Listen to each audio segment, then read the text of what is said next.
하늘 가족이란 제목으로 하나님 말씀 증거하도록 하겠습니다. 앞에서 예수님은 12제자를 부르시고는 이제 본격적으로 갈릴리에서의 2차 사역을 이제 시작하십니다. 그래서 20절에 이렇게 말씀하고 있습니다. 집에 들어가시니 무리가 다시 모임으로 식사할 겨를도 없는지라. 예수님이 가버나움에서 사시는데요. 가버나움에 있는 집에 들어가시자 이제 사람들이 다시 예수께 몰려들었다는 겁니다. 그러니까 앞에서 우리가 지난주에 살펴봤지만 이제 갈릴리의 큰 무리가 예수님을 따랐고 또 소문을 듣고서 이스라엘 온 땅에서 원근 각지에서 이제 치유를 위해서 이제 많은 무리가 예수님께 나왔다 그랬는데 아직도 여전히 이제 무리들이 예수님을 따랐다는 겁니다. 그래서 예수님은 식사할 겨를도 없었다 이렇게 얘기를 합니다. 너무 바빴다는 거죠. 무슨 말이에요? 예수님은 치유를 위해 나오는 자들을 거절하지 않으셨다는 거예요. 근무 시간이 끝났다고 이제 집에서 쉴 시간이라고 그들을 외면하지 않으셨다는 겁니다. 우리는 워라벨이라고 해서 근무 시간과 자기 시간을 철저히 구분하지만 이게 너무 중요하게 여기지만 우리 주님은 그런 게 없어졌다는 거예요. 당신의 모든 시간을 다 내어주셔서 그들의 필요를 채워주셨다라고 얘기를 하고 있습니다. 주님이 왜 이렇게 하실까요? 그건 그분이 너무나 사랑과 긍휼이 많으신 분이기 때문에 그런 거죠. 너무나 사랑과 긍휼이 많아서 연약한 자들이 도움을 구하면 절대 외면하지 못하신다는 거예요. 우리 주님은. 이분이 우리 주님이신 거예요. 주님은 지금도 마찬가지입니다. 지금도 주님은 가난한 심령으로 주님께 나오는 자들을 절대 거절하지 않으십니다. 언제라도 그분께 나오기만 하면 그분은 우리를 사랑과 긍휼로 환대해 주십니다. 그리고 반드시 우리의 모든 필요를 채워주십니다. 물론 지금 당장 필요를 채워주고 질병을 고쳐주지는 않지만 우리 자신보다 우리의 필요를 더 잘 아시는 그분의 때 그분은 반드시 우리의 모든 필요를 채워주십니다. 이분이 지금 우리와 함께 하시는 우리 주님이신 거예요.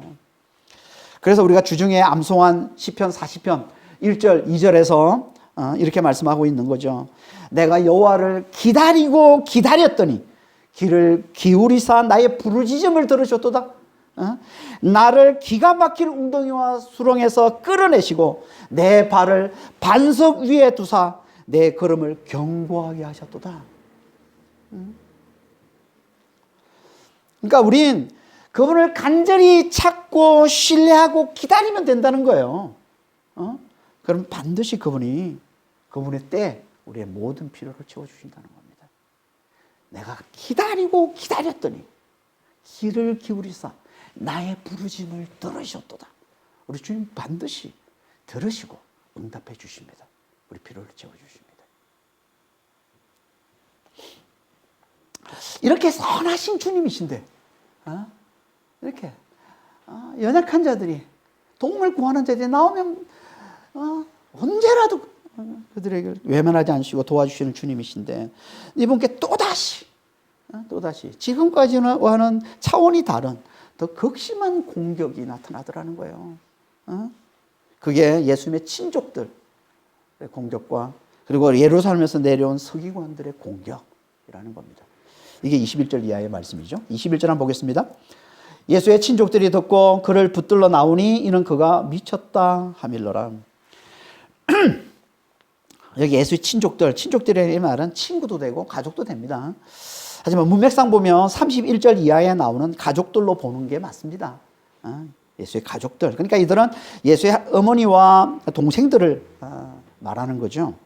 이들이 예수님에 대한 이야기를 듣고는 그들을 붙들러 왔다라고 얘기한다. 붙들려고 나왔다. 붙들다라는 이 말은요, 체포하다, 체포해서 가두다라는 뜻도 되는 강한 표현입니다. 그러니까 지금 예수님의 가족들이 예수님에 대한 이야기를 듣고는 그를 붙들어 집에 데려가서 집에 가두기 위해 나사렛에서 지금 가버나움까지 먼 길을 왔다는 거예요. 한 30km 정도 되는데요. 여기서 지금 여도까지 되는 거리예요. 30km. 그러니까 먼 길을 지금 예수님을 붙들려고, 예수님을 체포해서 집에 가두려고 그렇게 왔다는 거예요. 이들은 왜 이렇게까지 했다고 합니까? 예수님이 미쳤다고 생각했기 때문에 그렇다는 거예요. 미쳤다고 생각했기 때문에. 그러니까 이들은 예수께서 가버나움에서 행하시는 일들, 예수님이 가버나움에서 행하시는 일들이 뭐예요? 귀신을 쫓아내고 놀라운 능력으로, 하나님의 놀라운 능력으로 귀신을 쫓아내고 병자들을 고치고는 자기에게 죄사함의 권세가 있다 이렇게 말씀하시고, 또 안식일에 이 율법을 어기고는 자기가 안식일의 주인이다 라고 얘기한 이 얘기를 전해 들은 거예요, 이제 이 예수님의 가족들이. 그리고는 그들이 뭐라고 생각했냐면 예수 미쳤다 이렇게 생각했다는 거예요. 아니, 미치지 않고서야 어떻게 그런 행동을 하고 어떻게 이런 말을 할 수 있겠냐 이런 거죠. 이 가족들의 생각이에요. 그러니까 예수님의 가족들도 지금 믿음이 없었다는 거죠. 그래서 요한복음 7장에서 보면 이제 형제들이 예수님을 조롱하면서 이렇게 얘기했다고 그러지 않습니까? 3절에서 5절입니다. 7장 요한복음 7장 3절에서 5절. 그 형제들이 예수께 이르되 당신이 행하는 일을 제 아들도 보게 여기를 떠나 유대로 가소서. 스스로 나타나기를 구하면서 묻혀서 일하는 사람이 없나니 이 일을 행하려 하거든 자신을 세상에 나타나소서 하니 이는 그 형제들까지도 예수를 믿지 아니함이로라. 그러니까 예수의 형제들은 지금 예수님이 자기를 자랑하고 과시하려는 이 과대망상에 사로잡혀 있다 이렇게 여겼다는 거예요. 과대망상에 사로잡혀 있다. 그래서 믿지 않았다는 거예요, 예수님은. 이걸 오늘 본문에서는 미쳤다 이렇게 표현하고 있는 거예요. 이 가족들의 생각인 거예요. 그런데 이해가 안 가는 건 여기에 마리아에도 속해 있어요. 마리아, 어머니 마리아, 예수의 어머니 마리아. 마리아도 정말 예수님 미쳤다고 생각했을까요?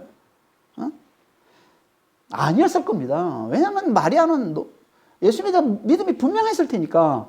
왜냐하면 성령으로 잉태해서 예수를 낳았잖아요. 성령으로 잉태해서 낳은 마리아는 당연히 예수님에 대한 믿음이 분명했겠죠.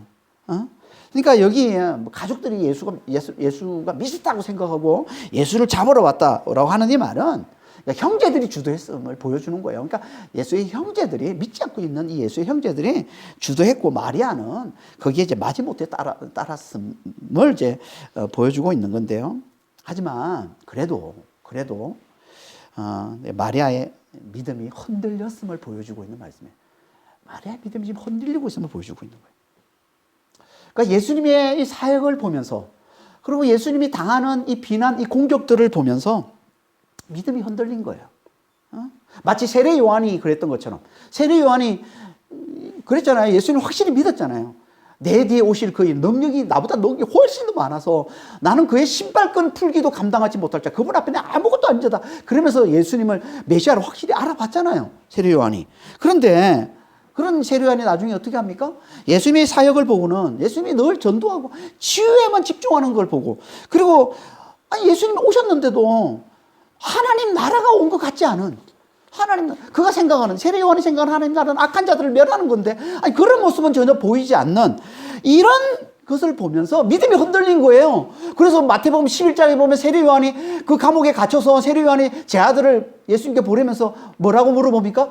정말 오실 이가 당신 맞습니까? 이렇게 물어보라고 제 아들을 보냈다고 그러잖아요. 믿음이 흔들리고 있는 거죠. 마리아도 마찬가지입니다. 지금 예수님의 사역을 보면서 예수님이 이 치유와 이 전도와 이 치유에 집중하는 사역을 보면서, 그리고 또 예수님이 그 수없이 많은 사람들 공격당하고 비방당하고 비난당하는 이런 모습을 보면서 이 마리아의 믿음이 흔들린 거예요. 이 안에서.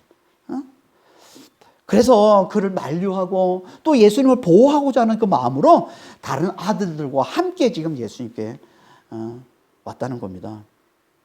그러니까 이 말씀은 마리아처럼 예수를 확실히 믿지 못하면 얼마든지 믿음이 흔들릴 수 있음을 잘 보여준과 동시에, 또 형제들처럼 예수를 제대로 믿지 못하면 아무리 가까운 가족이라도 얼마든지 예수를 대적하고 예수를 비난하고 예수를 조롱하는 자가 될 수 있음을 잘 보여주고 있는 겁니다. 예수를 제대로 믿지 못하면. 뭘 말하는 거예요? 예수를 믿는 이 믿음, 예수 안에 하나님이 계시다는, 하나님 나라가 있다는, 예수님이 하나님의 아들이라는 이 복음은 가족의 사랑으로 품을 수 있는 게 아니라는 거예요. 이건 아무리 사랑하는 가족들이라도 절대 이해를 못하고 절대 깨닫지를 못하고 절대 받아들일 수 없는, 그래서 결국은 대적하고 비난하고 대적할 수밖에 없는 거라는 거예요. 이건 왜요? 가족도 세상에 속해 있기 때문에. 아무리 우리와 가까운 우리를 사랑하는 가족이라도 그 가족들도 다 세상에 속한 자들이기 때문에. 세상이 어떤 곳입니까? 세상은 악한 자가 다스리는 곳이죠. 하나님을 대적하는 이 악한 자가 다스리는 곳. 이 하나님을 대적하는 그 마귀가 다스리고 있는 곳. 그래서 마귀를 세상의 임금이라고 그러잖아요. 그래서 악이 넘치는 곳. 마귀가 늘 우리를 꼬드겨서 자기 자신을 하나님으로 여기고 하나님으로 섬기라고, 자기 배를 신처럼 섬기라고, 그렇게 우리를 미혹해서 그렇게 그 악함에 다 넘어가서 그렇게 악으로 충만해 있는 곳이 이 세상. 가족들도 다 거기에 속해 있는 거예요. 가족들도.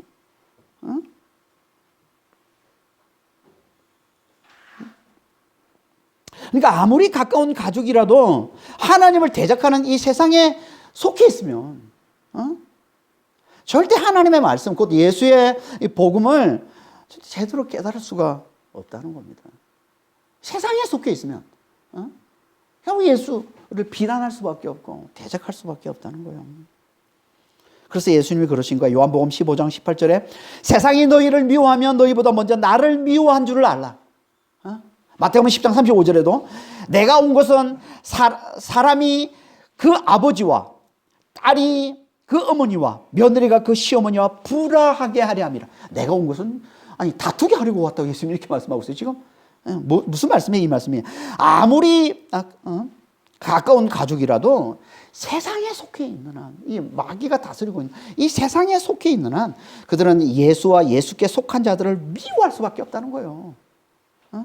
그래서 각 가정에서 부모와 자식 간에 그리고 형제들 간에 불화가 생길 수밖에 없다는 겁니다. 그 시작을 보여주고 있는 게 지금 오늘 본문에 나오는 예수의 가족들이 예수께 찾아와서 예수를 미쳤다고 하는 이야기라는 거예요. 지금 가장 가까운 가족들로부터 이런 비난을 받고 이런 공격을 당하면 얼마나 힘들 거예요. 그렇지 않겠어요? 너무나 가까운 가족들이 나를 못 알아줘, 나를 외면해, 나를 비난해, 나를 공격해. 이것만큼 힘들 게 있겠어요? 얼마나 힘들겠습니까? 이런 상황에서 우리가 어떻게 이겨냅니까? 이거 어떻게 버티고 어떻게 견디고 어떻게 이 믿음을 끝까지 우리가 지켜나올 수 있겠어요? 어떻게 해요? 그건 하나님의 도우심을 간절히 바라는 것 외에는 방법이 없습니다. 그래서 예수님께서 습관을 쫓아 기도했다고 그러는 거예요. 습관을 쫓아 기도했다고. 하나님의 도우심을 간절히 구하지 않고서 하늘의 도움, 하늘의 능력을 힘입지 않고서 어떻게 우리가 세상에서 나와 가장 가까운 사람들이 나를 공격하고 대적하는 이런 것들을 우리가 어떻게 견뎌냅니까? 그러니까 우리도 정말 기도를 통해서 하나님의 도우심을 간절히 구해야만 우리가 이런 상황을 우리가 견뎌내고 이겨낼 수 있다는 거예요. 그리고 말씀과 교회를 통해서 이 성령의 도우심을 잘 받아야 되는 거예요. 기도하고 또 말씀을 통해서 또 교회를 통해서 항상 성령께서는 교회를 통해서 역사하시니까 말씀을 통해서 역사하시고, 그러니까 성령의 도우심을 잘 받아야 우리가 세상의 그 어떤 공격이라도 우리가 끝까지 잘 이겨내고 끝까지 믿음을 잘 지켜나갈 수 있다는 겁니다. 예수님을 이렇게 신랄하게 공격하는 자들은 가족들만이 아닙니다. 또 한 부류가 있는데 그들이 누구예요? 예루살렘에서 내려온 서기관들이라는 거예요. 그게 22절 말씀입니다. 예루살렘에서 내려온 서기관들은 그가 바알세불이 집혔다 하며 또 귀신의 왕을 힘입어 귀신을 쫓아낸다 하니, 예루살렘에서 내려온 서기관들이라는 건, 예루살렘은 뭐예요? 헤드쿼터잖아요. 이스라엘의 헤드쿼터. 여기에 어떻게 보면 가장 이제 그 이스라엘의 최고 기구인 종교 지도자들의 모임이 여기 있죠. 산헤드린이라고 그러는데, 공의회, 예루살렘 공의회 산헤드린. 여기서 어떻게 보면 관리를 파견한 거예요. 조사해 보라고. 지금 온 이스라엘이 원근 각지에서 지금 예수를 따르고 예수를 따라다니고 예수에 모여든다는 얘기를 듣고 위기의식을 느낀 거죠. 종교 지도자들이. 그래서 예루살렘에서 서기관들을 보낸 거야. 한번 조사해 보라고. 그래서 이들이 와서 조사를 해보니까, 조사를 해보고서 이제 뭐라고 얘기하는 거예요, 지금? 이렇게 결론 내린 거야. 그가 바알세불이 집혔다. 이렇게. 바알세불이 집혔다. 이렇게 얘기하더라는 거예요. 이건요, 미쳤다는 표현보다 훨씬 더 강한 노골적인 대적을 나타내는 표현입니다. 노골적인 대적. 바알세불이 집혔다. 바알세불은요, 바알세붑, 원래 히브리어로 바알세붑인데 이걸 헬라어로 음역한 게 바알세불입니다. 바알세불. 바알세붑이 뭐냐면 바알세붑의 뜻은 파리의 왕 이런 뜻이에요. 파리들의 왕. 좀 더러운 어떤 그런 표현인 거죠. 그러니까 이게 원래는 이게 그 고대 팔레스타인, 블레셋, 지금 팔레스타인이라고 그러죠. 팔레스타인들의 우상이 바알세불, 히브리어로 바알세불이라고 그래요. 바알세불 뜻이 뭐냐면 고귀한 바알, 왕자 바울, 바알, 그러니까 바알을 숭배하던 사람들, 이게 팔레스타인이었는데 이 바알세불, 이 우상을 이 히브리인들, 이 유대인들이 좀 조롱하면서 불렀던 이름이 바알세붑이에요. 바알세붑, 파리의 왕, 파리의 왕 이렇게 불렀던 거예요. 그걸 지금 이제 이 유대인들, 이 바리새인들이 지금 이제 이 서기관들이 얘기하고 이제 바알세붑. 그러니까 뜻이 뭐냐면 파리의 왕. 그 의미는 귀신들의 왕 이런 뜻이에요. 귀신들의 왕. 그래서 그 다음에 이걸 다시 뭐라고 얘기하고 있어요? 귀신의 왕을 힘입어서 귀신을 쫓아낸다. 이렇게 얘기를 하고 있는 겁니다. 그러니까 귀신의 왕이 들렸다. 귀신의 왕이 왕을 힘입어서 지금 귀신을 쫓아낸다. 이렇게 지금 얘기를 하고 있는 거예요. 뭘 보고? 예수님께서 하나님의 놀라운 능력으로 귀신을 쫓아내고 병자들을 고치는 걸 보고 이렇게 얘기하더라는 거예요. 그 속에 귀신의 왕이 들어서 그런 거예요. 귀신의 왕을 힘입어서 지금 귀신들을 쫓아내는 거예요. 그래서 이 병행 구절인 마태복음 12장 22절 24절에 보면 좀 더 구체적으로 이렇게 말씀을 하고 있는데요. 뭐라고 되어 있냐면 귀신 들어서 눈물고 말 못하는 사람이 예수님께 와서 고침을 구할 때 예수님이 그걸 고쳐줍니다. 그랬더니 그걸 지켜보고 있던 무리들이 다 놀라서 다윗의 자손 아니냐? 메시아 아니냐? 이러고 있으니까 그걸 듣고는 바리새인들, 여기서는 또 바리새인이라고 그러죠. 본문이 서기관이라고 그러고 같은 부류입니다. 그러니까 바리새인들이 이 말을 했다는 거예요. 바리새인들.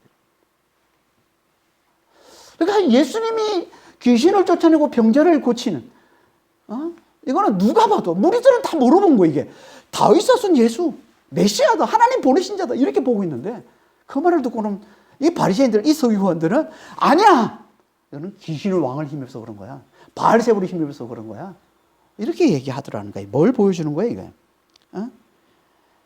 이건 누가 봐도 너무나 명백하게 하나님의 능력을 힘입어서 행하는 것을 사람들이 그걸 믿지 못하도록, 하나님의 능력이 그와 함께해서 행하는 것으로 믿지 못하고 그가 하나님 보내신 자라는 걸 믿지 못하게 하려고 일부러 대놓고 노골적으로 예수를 대적하며 하는 말이 이 말이라는 거예요. 그러니까 이건 일부러 예수를 믿지 않으려는 노골적인 대적 행위에서 나온 말이라는 거예요. 이게 바울세불이 집혔다. 이 말은 바울세불을 그 안에 가지고 있다 이런 말이에요.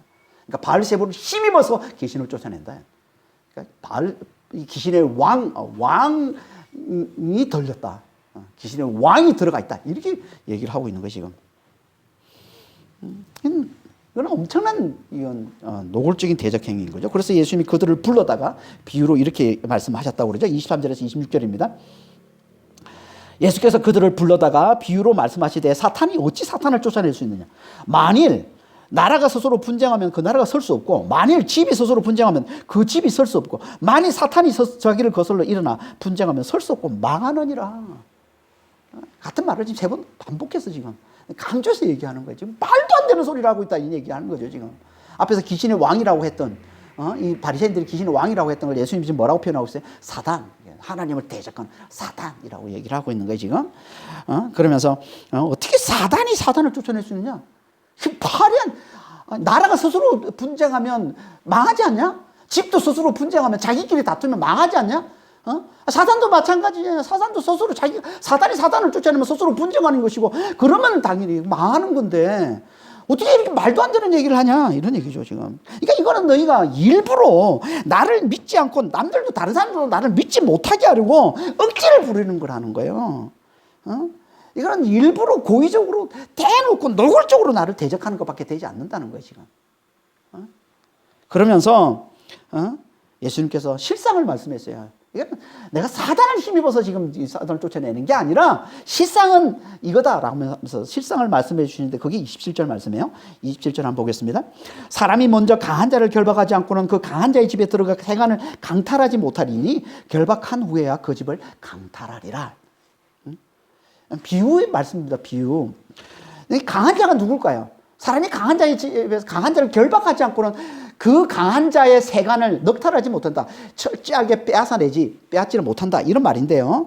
강한 자가 누굴까요? 당연히 앞에서 말한 사단을 얘기하는 거죠. 강한 자, 사단, 귀신의 왕, 그리고 그 졸개들인 귀신들. 이게 강한 자인 거예요. 강한 자. 이들을 결박하지 않고는 그 집에 들어가서 그의 소유, 그의 세간들, 그걸 빼앗을 수가 없다. 빼내올 수가 없다. 이런 말이에요. 그 세간이 뭐라는 거예요? 그럼 세간이 누굴까요? 세간은 뭘 비유하는 걸까요? 당연히 이거는 귀신 들린 자를 얘기하는 거예요. 귀신 들린 자. 귀신에 사로잡힌 자들.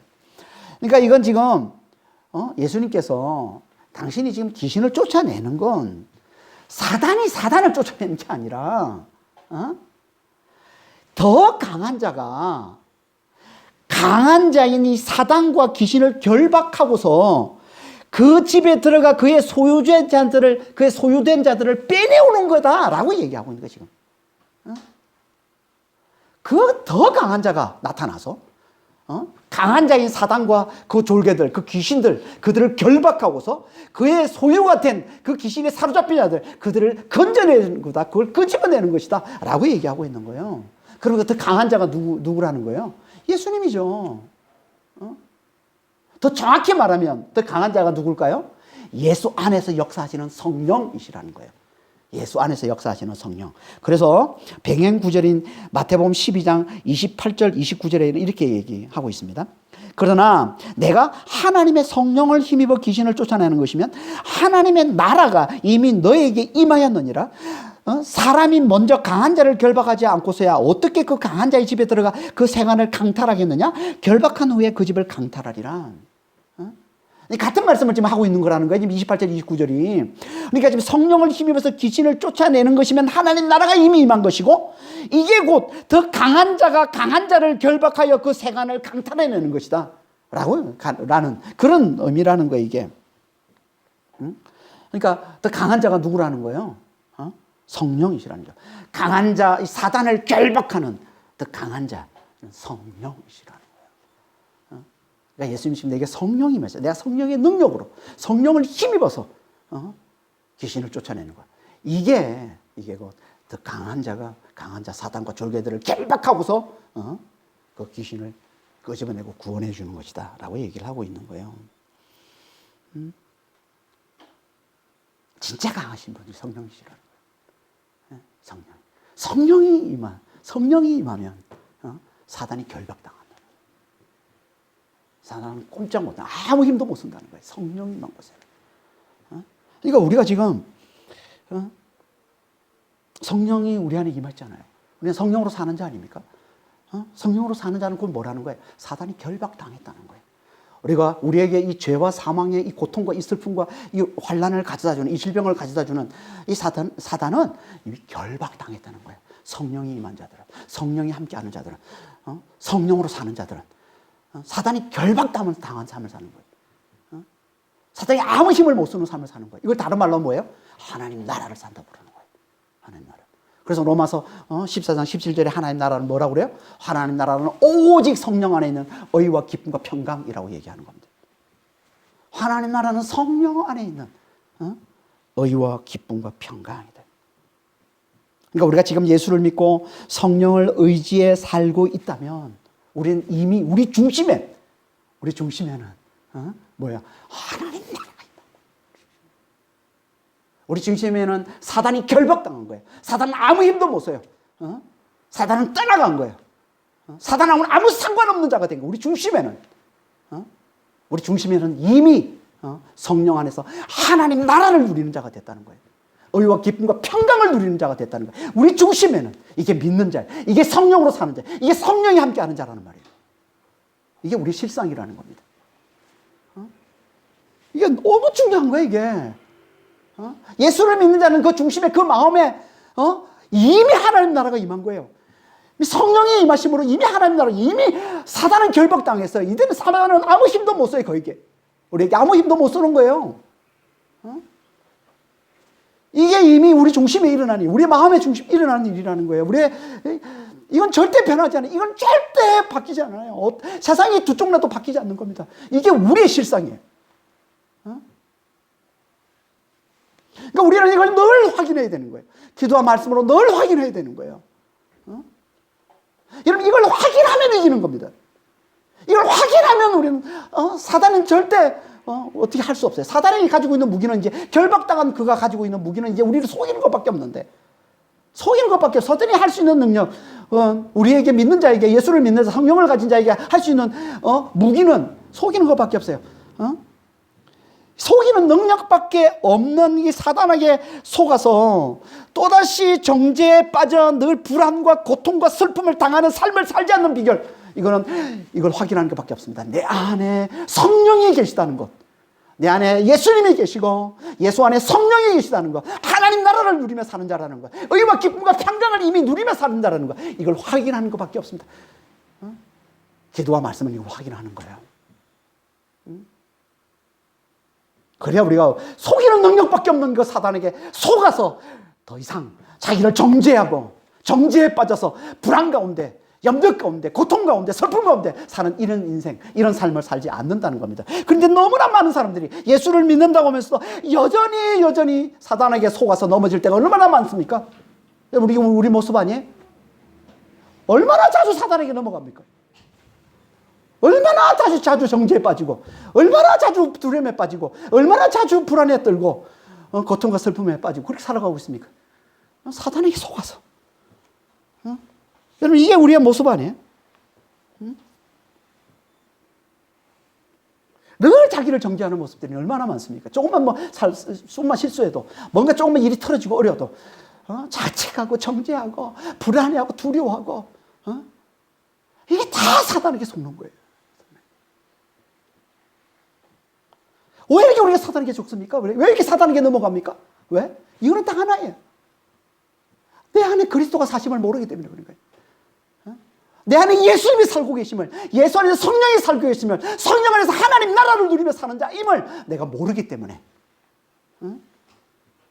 기도와 말씀으로 그걸 확인해야 되는데, 늘 기도하면서 말씀을 통해서 그걸 확인하며 살아야 되는데, 이걸 안 하니까, 기도와 말씀을 등하시 하니까, 이걸 확인하지 않으니까 그냥 사단이 조금만 건드리면 그냥 넘어지는 거야, 그냥. 이게 우리의 모습이에요. 그래서 얼마든지 건강하게 살아갈 수 있는 이 인생을 늘 자기에게 갇혀가지고, 늘 자신의 이 못난 모습에 갇혀서 나는 이렇게 늘 거기에 넘어지는. 우리 하나님 얼마나 안타까운지 몰라요. 여러분, 우리는요 진짜 자유한 인생을 살 수 있어요. 우리 안에 예수님이 계시고 그 안에 성령이 계시고 하나님 나라를 사는 자라는 것만 우리가 제대로 깨달으면요, 진짜 우리는 세상에서 가장 행복한, 가장 자유로운, 가장 사랑이 많은, 가장 위대한 인생을 사는 자가 되는 겁니다. 이게 우리의 실상이에요. 우리가 뭐만 잘 알면 우리 중심에 우리 예수님이 계시고 예수 안에 성령이 계시다는 것만 알면, 성령 안에서 하나님 나라를 사는 자라는 것만 우리가 제대로 깨달으면, 이거 우리는 내 안에 예수님이 사시고 성령이 사는 자라는 이 진리야, 이 말씀을 이거 정말 이거 잘 붙들어야 돼요. 이게 기도의 핵심이고요. 이게 우리가 예배드리는 핵심이고요. 이게 말씀을 보는 핵심이고요. 이게 가장 중요한 겁니다. 그래서 제가 그토록 강조하는 거예요. 우리 믿음은 한마디로 내 안에 계신 그리스도를 확인하는 것이고 내 안에 계신 그리스도로 집중하는 것이다. 여러분, 이게 핵심이에요. 이게 우리 인생을 가장 행복하게, 우리 인생을 가장 아름답게, 우리 인생을 가장 위대하게 만드는 핵심은 여기 있습니다. 내 안에 그리스도가 계심을, 그리스도 안에 성령이 살고 있음을, 성령 안에서 하나님 나라, 이미 하나님 나라를 누리며 사는 자임을, 사단은 결박당했어요. 우리에게 아무 힘도 못 쓰는 존재임을 우리가 잘 깨닫고 살아가는 거예요. 사단이 우리를 넘어뜨리는 속일 때마다 말씀을 붙들면 사단이 꼼짝 못합니다. 이 말씀을 붙들면 내 안에 그리스도가 계시고 성령이 계시다는 것만, 마치 빛을 붙들면 어둠이 그냥 물러가듯이 성령이 비친 거예요. 예수님이 비친 겁니다. 말씀을 붙들면 빛이 임하는 거예요. 그래서 어둠이 떠나가는 겁니다. 우리를 끌면서 우리를 속여서 불안에 떨고 두려움에 떨게 만드는, 우리를 정죄에 빠지게 만드는 이 사단이 떠나가는 겁니다. 잘 명심하시고 잘 깨달으시길 바랍니다. 그러니까 우리 삶 가운데서 성령의 역사 너무너무 중요한 거야. 더 정확히 말하면 우리는 성령의 역사를 무시하고서는 절대 구원에 이를 수 없습니다. 그래서 28절, 29절에 이렇게 말씀하고 있는 거예요. 내가 진실로 너에게 이르노니 사람의 모든 죄와 모든 모독하는 이런 사하심을 얻되 누구든지 성령을 모독하는 자는 영원히 사하심을 얻지 못하고 영원한 죄가 되느니라. 이것도 배경 구절인 마태복음 12장 말씀을 봐야 좀 더 정확히 알 수 있는데 마태복음 12장 31절 32절에 이렇게 말씀하고 있습니다. 그러므로 내가 너에게 이르노니 사람에 대한, 사람들 복수입니다. 사람들에 대한 모든 죄와 모독은 사하심을 얻되 성령을 모독하는 것은 사하심을 얻지 못하겠고 또 누구든지 말로 인자를 거역하면 사하심을 얻되 누구든지 말로 성령을 거역하면 이 세상과 오는 세상에서도 사하심을 얻지 못하리라. 그러니까 이 말씀은 사람들뿐만 아니라 인자까지 포함해서, 인자가 누구? 예수님이잖아요. 육신을 입고 오신 예수님까지 포함해서 사람들에 대한 모든 죄와 모든 모독은 다 용서받을 수 있다는 거예요. 다시 말해서 예수님께 지금 가족들이 와서 뭐라고 했어요? 미쳤다. 이것도 용서될 수 있다는 거예요. 용서받을 수 있는 거라는 거예요. 예수님 보고 미쳤다. 과대 망상증 환자다. 사기꾼이다. 뭐 이렇게 예수님을 모독하고 욕하고 그러는데 지금 이 가족들이 와서 그거 다 용서받을 수 있다는 거예요. 그건 다. 하지만 성령을 모독하고 말로 성령을 거역하는 건 절대 용서받을 수 없다. 이거는 영원한 죄가 되어서 영원히 멸망당할 거라는 겁니다. 너무 어떻게 보면 너무 무서운 말을 하고 있는 거죠. 성령 회방. 그러면서 이 성령 회방, 성령을 모독한 거, 이게 뭔지를 30절에 이렇게 말합니다. 이는 그들이 말하기를 더러운 귀신이 들렸다 합니다. 이게 성령 회방이라는 거예요. 이게 성령을 모독하는 거라는 거예요. 귀신이 들렸다고 하는 거예요. 이건 앞에서 우리 살펴봤던 22절에 이 서기관들이 와서 지금 바알세불이 집혔다. 그 속에 바알세불을 가지고 있다. 바알세불이 힘을 벌어서 귀신을 쫓아낸다 했던 말을 지금 다시 말하고 있는 거죠. 귀신 들렸다. 예수님은 지금 하나님의 능력으로, 누가 봐도 명백하게 하나님의 능력으로 성령의 역사로 지금 귀신을 쫓아내는데 이거를 일부러 대놓고 귀신의 왕을 힘입어서 귀신을 쫓아낸다 라고 하는 이게 뭐라고? 이게 성령 회방이다. 이게 성령을 모독하는 거다 라고 하는 거예요.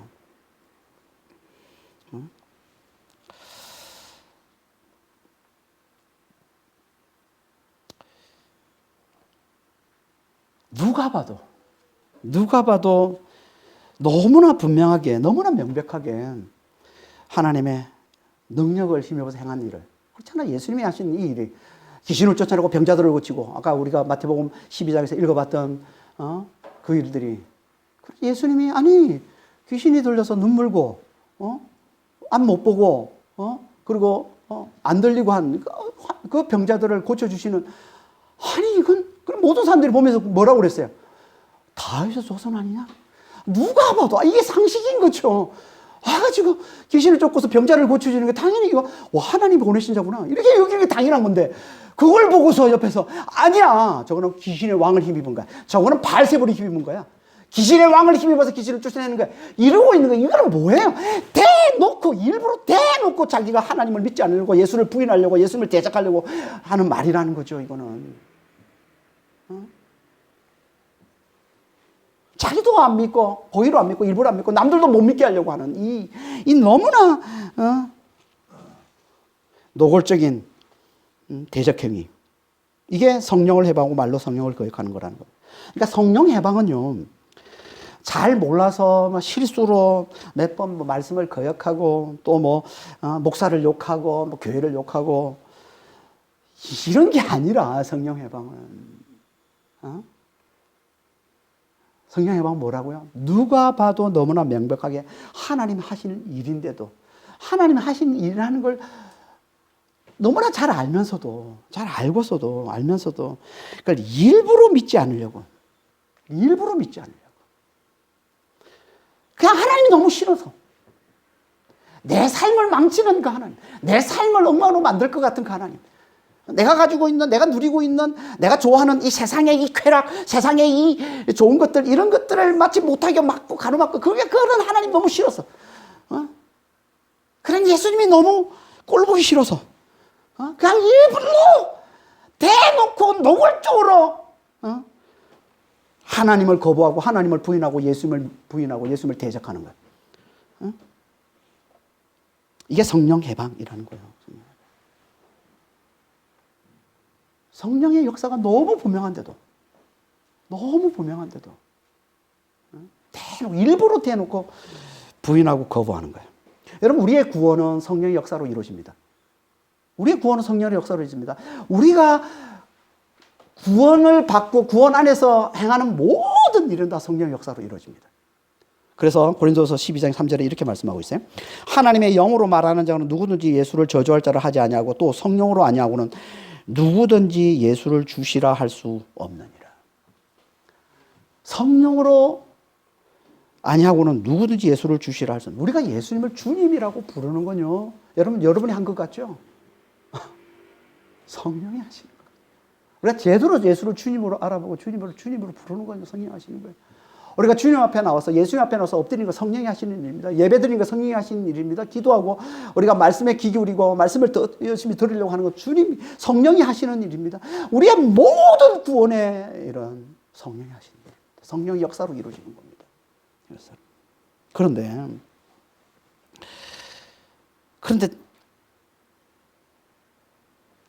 너무나 분명한 성령의 역사, 너무나 명백하게 성령이 역사하시는 것을 보고도 일부러 그걸 부인하고 대적한다? 이건 뭐예요? 일부러 부인하고 대적한다는 것은 한마디로 구원받을 길이 없다는 거예요. 우리가 일어나는 모든 믿음의 행위들, 구원의 역사들이 다 성령의 역사로 말미암아 나타나는 건데, 근데 우리를 구원하기 위해서, 우리를 구원해서 너무나 명백하게, 너무나 분명하게 하나님의 능력을 나타내 보이시고 성령의 역사를 나타내 보여주시는데도 그걸 일부러 대놓고 부인하고 대적하는 것, 그건 더 이상 구원의 길이 없다는 겁니다. 다시 말해서 하나님도 이제 더 이상 어떻게 할 도리가 없다는 거예요.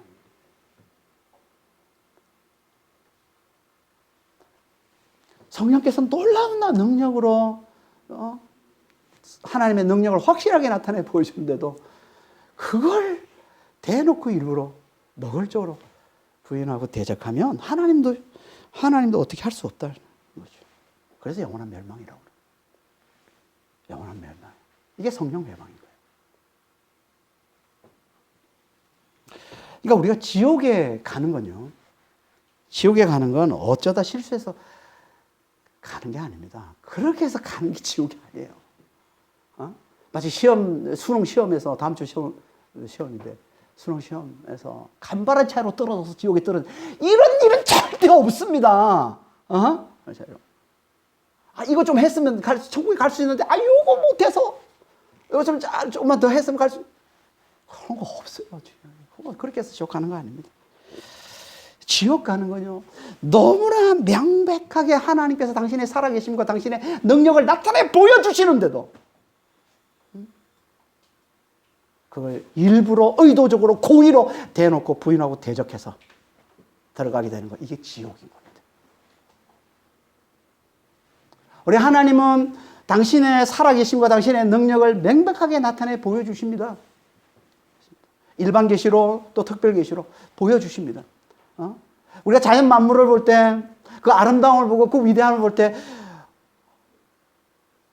그런 걸 통해서 하나님의 살아계심을, 모든 만물 속에 로마서 1장 20절 이하에 보면 모든 만물 가운데 하나님의 신성과 하나님의 능력이 감춰져 있다고 그랬는데, 어떤 때는 하나님께서 이 자연 만물을 통해서 우리에게 확실하게 하나님의 살아계심을 나타내 보여주실 때가 있어요. 그 아름다운 그 위대함, 이게 하나님의 작품이 아니고서는 도저히 이루어질 수 없는 그런 모습을 우리가 보여줄 수 있대요. 줄 때가 있다는 말이에요. 우리 삶 가운데. 하나님의 능력 확실히 나타내 보여주는 거예요. 그런데도 일부러 대놓고 하나님을 외면하는 거예요. 일부러 대놓고 하나님을 거부하는 거예요. 대놓고. 여러분, 믿는 자들 속에서, 믿는 자들 가운데서 놀라운 기도 응답이나 놀라운 성령의 역사, 하나님의 분명한 능력이 나타나는 걸 보일 때가 있습니다. 일부러 그렇게 보여주시는 건데, 하나님이 살아계심을 일부러 나타내 주시는 건데, 하나님께 나오라고, 하나님 믿으라고, 하나님 앞에 엎드리라고 보여주시는 건데, 그런 상황에서도 일부러 대놓고 하나님을 대적하고 하나님을 거부하고 외면하는 거예요.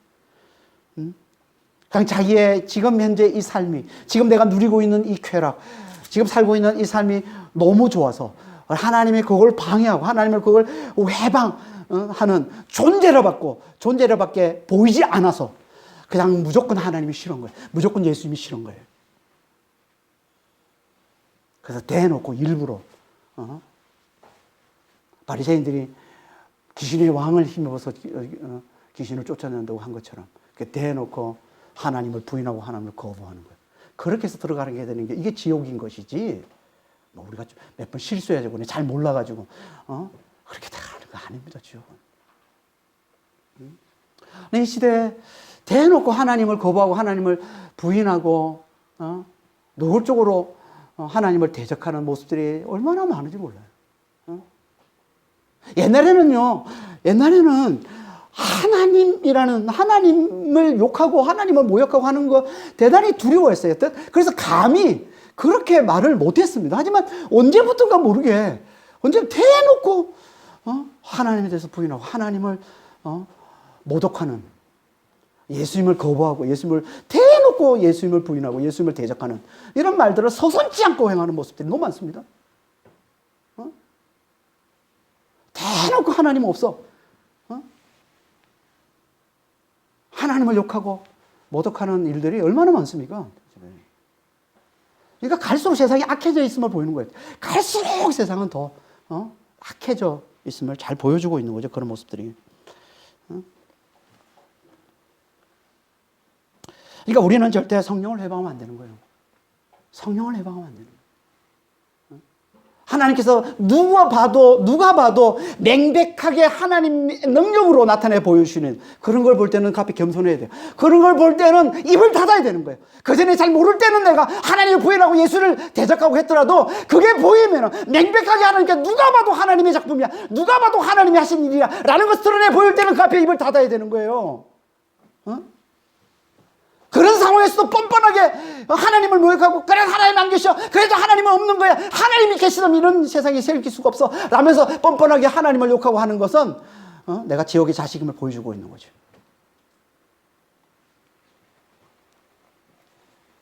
여러분, 우리는 성령을 해방하면 안 됩니다.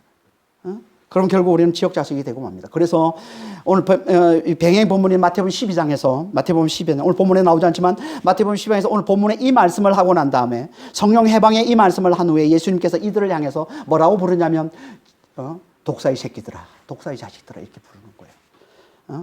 마태복음 12장 34절입니다. 독사의 자식들아, 너희는 악하니 어떻게 선한 말을 할 수 있겠느냐? 이는 마음에 가득한 것을 입으로 말합니다. 독사의 자식들아. 이게 마귀의 자식들이라는 거거든요. 이게 지옥의 자식들이라는 거거든요. 성령 해방하는 자들, 독사의 자식들이라는 거예요. 우리는 그 대적점에 있어야 돼요. 그 대적점이 뭐예요? 하나님의 자녀들이죠. 그게 하늘 가족이라는 겁니다. 그걸 말씀하고 있는 게 31절 이하의 말씀이에요. 31절, 33절 보겠습니다.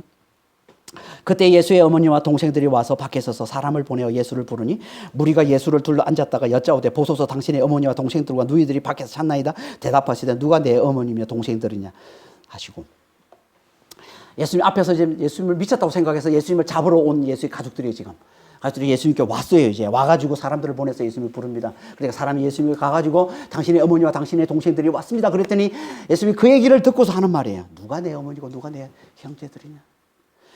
이 말은요, 어떻게 들으면 너무 무례한 말이죠. 너무 무례한 말이죠. 이건 혈연 관계의 가족을 아주 정말 무시하는, 이거 멸시하는 아주 무례하고 지나친 말처럼 보입니다. 정말 예수님이 지금 혈연 관계의 가족을 무시하는 이 지나친 말씀을 하고 있는 걸까, 지금 이게? 아닙니다. 아닙니다. 성경에 보면 얼마나 많이 가족의 중요성에 대해서 얘기를 많이 합니까? 십계명에서도 제5계명으로 뭐라고 얘기해? 부모를 공경하라고 그러잖아요. 거기서부터 시작해서 성경이 곳곳에 가족의 중요성에 대해서 자주 말씀하고 있습니다. 대표적인 것이 신약에 나오는 디모데전서 5장 8절 말씀이에요. 누구든지 자기 친족, 특히 자기 가족을 돌보지 아니하면 믿음을 배반한 자요 불신자보다 더 악한 자니라. 아니, 이보다 더 강한 표현이 있어요. 가족이 얼마나 중요한지를 잘 보여주는 말씀이에요. 이게 예수님의 마음이기도 한 하나님의 말씀인 거예요, 이게. 근데 어떻게 이런 예수님께서, 이렇게 가족을 중요하시는 예수님께서 가족을 무시하는 이렇게 무례하고 지나친 말씀을 할 수 있겠습니까? 그런 뜻이 아니라는 거예요. 그러면 대체 예수님이 왜 이런 말씀을 하셨을까요? 그건요, 예수님은 항상 눈에 보이는 걸 비유로 들어서 진리를 말씀하시기 때문에 그런 겁니다. 여기서도 그러신 거예요, 지금. 눈에 보이는 이 상황을 비유로 들어서 진리를 전하기 위해서 지금 말씀을 하고 계시는 거예요. 그러니까 예수님이 지금 혈연 관계 가족들이 찾아온 이걸 기회로 당신과 영원히 함께할 진짜 가족이 누군지를 깨우쳐 주기 위해서 그런 거예요. 깨우쳐주려고. 진짜 가족, 나와 영원히 함께할 진짜 가족이 누군지를 지금 깨우쳐 주려고 그러는 거예요. 그들이 누구라는 거예요? 34절, 35절입니다. 둘로 앉은 자들을 보시며 이르시되 내 어머니와 내 동생들을 보라. 누구든지 하나님의 뜻대로 행하는 자가 내 형제요 자매요 어머니니라.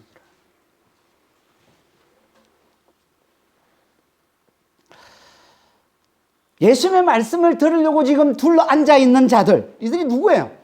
제자들이죠.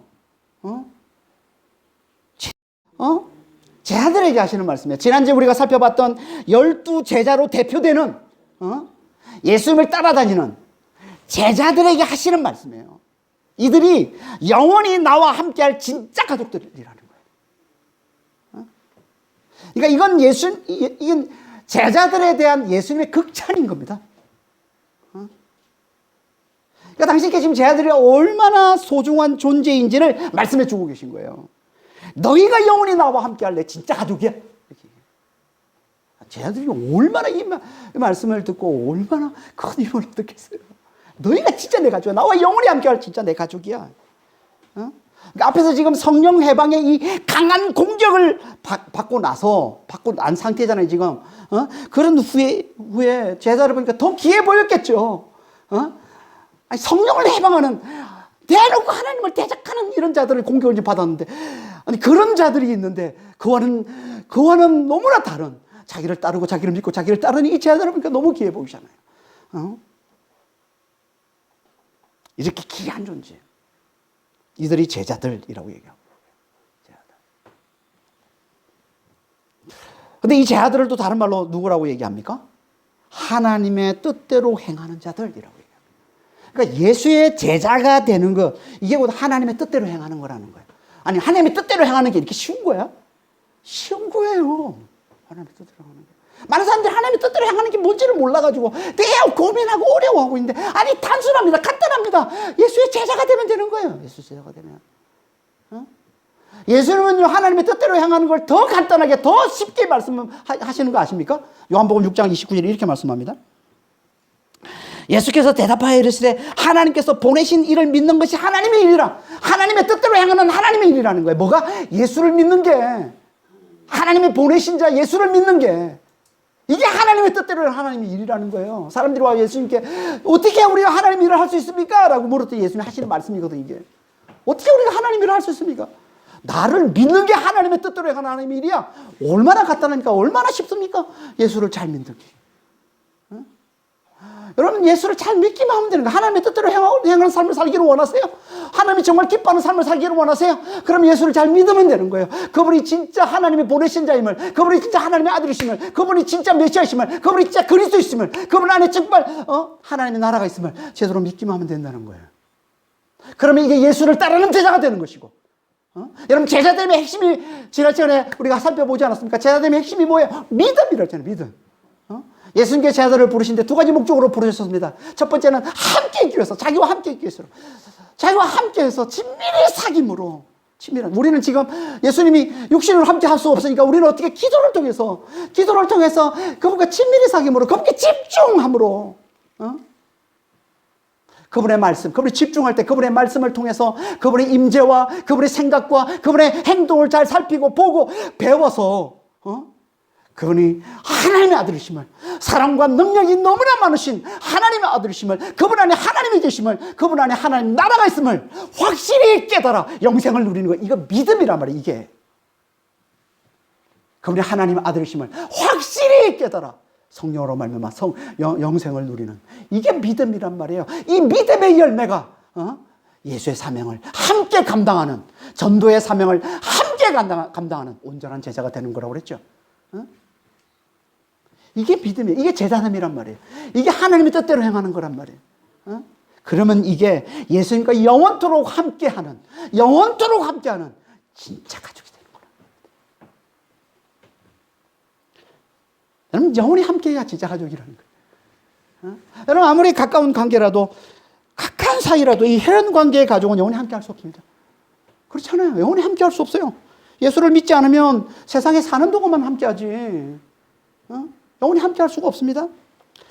세상에 사는 동안에도 솔직히, 우리 정확히 말하면 세상에 사는 동안에도 함께하지는 못해요. 혈연적인 이 가족은, 혈연관계 가족은 세상에 사는 동안에도 함께하지 못합니다. 예를 들어서 돈 앞에 너무나 무력한 게 혈연관계 가족 아닙니까? 돈 때문에 해체되는 가족들이 얼마나 많습니까? 부모의 유산 때문에 다투어서 형제들이 서로를 얼굴을 보지 않는 그런 가족들이 얼마나 많습니까? 제가 최근에 얼마 전에 장례식장을 갔는데, 그 가족들을 위해서 다른 형제들이 안 왔어요. 왜 안 왔냐 그랬더니 얘기를 안 해요. 알고 봤더니 다투어서, 유산 때문에 다투어가지고 안 보는 거예요. 부모가 죽어도 안 와요.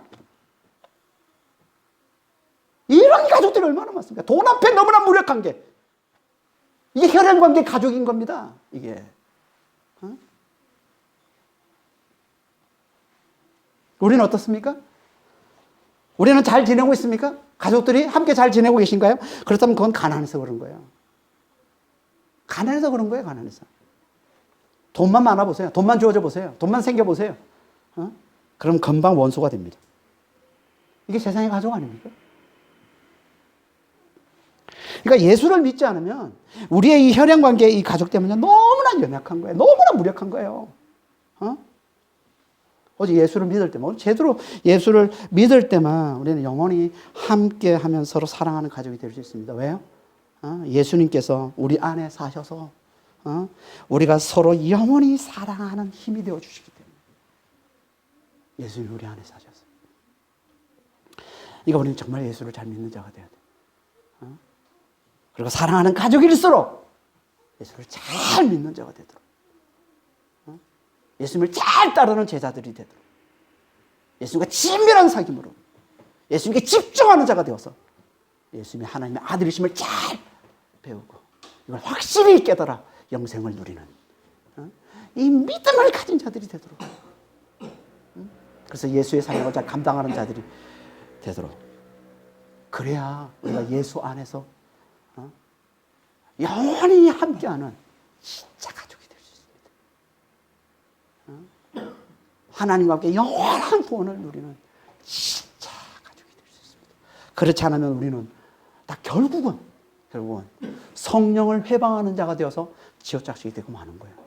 여러분, 둘 중에 하나의 중간은 없습니다. 내가 예수를 잘 믿었어. 예수님 하나님 아들로 잘 알아보고 그분을 잘 믿고 잘 따름으로 그분의 제자가 됨으로 하늘 가족이 되든지 하나님의 자녀가 되든지, 아니면 우리는 계속 멀리 있다가 결국은 성령을 개방하는, 하나님이 분명하게 하나님이 살아계심을, 하나님의 능력을 나타내 보여주시는데도 일부러 대놓고 노골적으로 그걸 부인하고 대적하는 성령을 회방하는 자가 되어서 결국은 자기도 모르게 영원한 멸망으로 들어가고 마는 지옥의 자식이 되고 만다는 겁니다.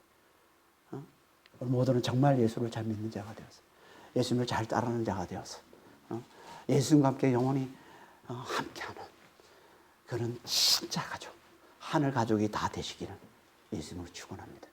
기도하겠습니다. 하나님 아버지, 죽음뿐만 아니라 돈 앞에서도 너무나 무력한 이 혈연 관계, 이 가족만이 아니라 그걸 넘어서서 정말 영원히 함께하는 진짜 가족이 다 될 수 있도록 주님 저희를 축복해 주시고 주님 인도하여 주시옵소서. 아버지, 그러려면 정말 저희들 하나님의 뜻대로 행하는 자가 되어야 됩니다. 정말 예수를 잘 믿는 자가 되어야 됩니다. 예수님이 하나님의 아들이심을 잘 믿고 예수를 잘 따르는 자가 되어야 됩니다. 그렇지 않으면 우리는 결국 바리새인처럼 이 서기관들처럼 성령을 해방하는 자가 되어서 예수님께서 하나님께서 당신이 살아계심을 당신의 능력을 명백하게 확실하게 보여주시는데도 일부러 대놓고 그걸 거부하고 그걸 외면하고 그걸 대적하는 이 성령을 해방하는 자가 되어서 마침 아버지 하나님 마침내 결국엔 아버지 지옥의 자식이 될 수밖에 없습니다. 그런 자들이 우리 중에 한 사람도 없도록 주여 저희를 축복해 주시고 주님 인도하여 주시옵소서. 저희 모두가 다 정말 예수님과 함께 영원한 구원을 누리는 하늘 가족이 다 될 수 있도록 도우시고 인도하여 주시옵소서. 감사하며 우리 주 예수 그리스도로 기도합니다.